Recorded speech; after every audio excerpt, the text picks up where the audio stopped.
মানে উদ্দেশ্য একটু যদি হইতেন আপনারা কি কি সংস্কার করবেন? এটা তো আসলে স্টেশন আইছিলেন না স্বাস্থ্যকর। হ্যাঁ, আপনি বনে এখানে আপনার লোকে আসবো আর তুমি আজকে আমার জন্য দোয়া করে তোমরা সবাই। না বল হালিদ সামনে সামনে বল হালিদ সামনে নির্বাচন তো মুম্বাতি মার্কা তো। আনা হাসান আদরি আপনি বনে এখানে যে আমার পাশে যাইলো আর এটা আইলো না আচ্ছা দেখো না না সরি ইয়া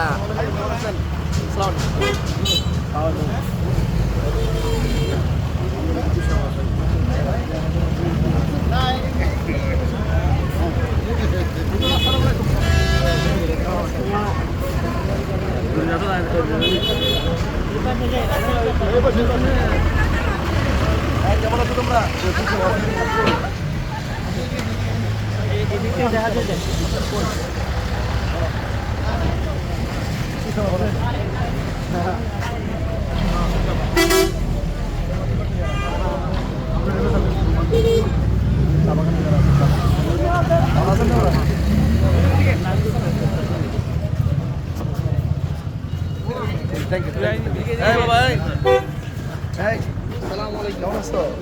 আপনার নির্বাচনের মানে উদ্দেশ্য একটু যদি হইতেন আপনারা কি কি সংস্কার করবেন? এটা তো আসলে সংক্ষেপে যদি কিছু বলা যায়। প্রত্যাশা তো অনেক।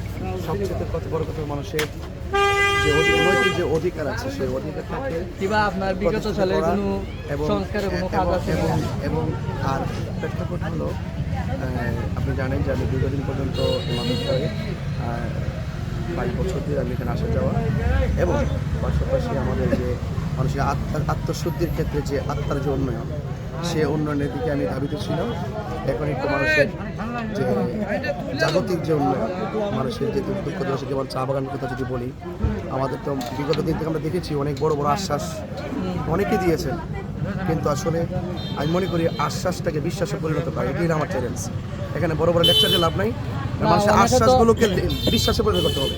আমি দেখাবো স্বপ্ন অনেক বড়, কিন্তু কাজ করবো না। আমি চাই যে এই কষ্টার্জিত মানুষগুলো তারা নৈতিক অধিকার এবং তারা যে বৈষম্য শিকার এবং তারা যে সুবিধা বঞ্চিত, এই বঞ্চিত মানুষের পাশে দাঁড়িয়ে এরা যে মানুষের নাগরিক মানুষ হিসেবে তার মর্যাদাকে দেশের মধ্যে তুলে ধরা, এটি আমার চ্যালেঞ্জ।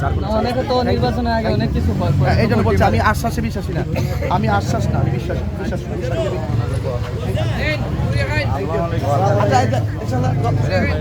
আমি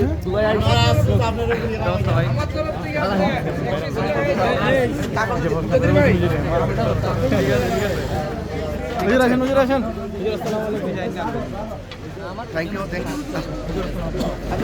আমি একটু বাজে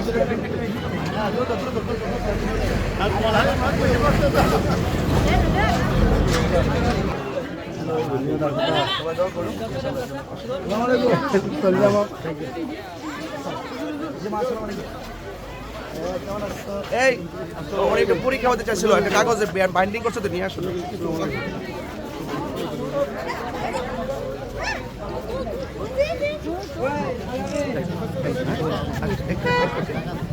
আমাদের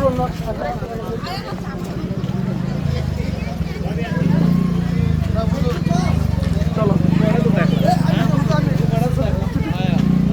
ছবি টেবে রাখো, ছবি টেবে